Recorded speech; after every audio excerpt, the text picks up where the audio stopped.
夏季旅游展今仔日伫台北世博馆开幕，来排队的民众是吵。不过民众主要是锁定国内旅游，业者表示讲，结合交通部的国土补助，业者是有信心会当增加到3、4成。也若国外旅游的部分，日本、韩国是上届侪人问的，业者也先互人家主文行程，若阵解除禁令了后，就会当随出国啊。 人吵，为期4天的热季旅游展，15伫咧台北世贸1馆登场。有阿公阿妈带孙早起6点多就对汤圆来找熟会。找看有没有适合亲子活动的。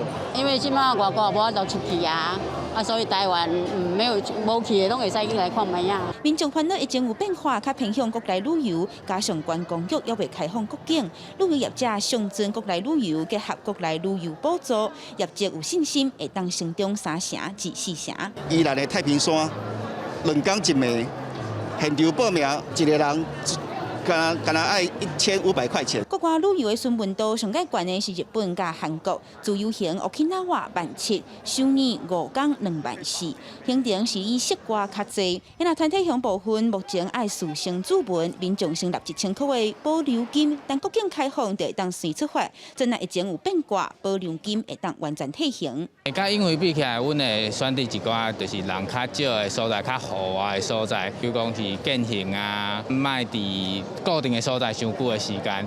有航空公司也开新航线台北飞万国，第7月底单程新台票2799块，通无限制免费改航班，8月中正式起飞。We're going to start with only few frequencies from 3 flights per week from 16 August onwards.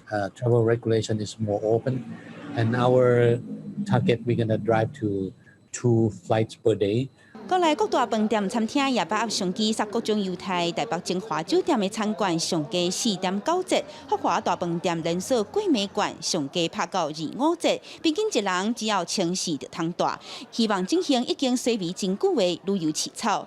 记者民警郑派文台北报道。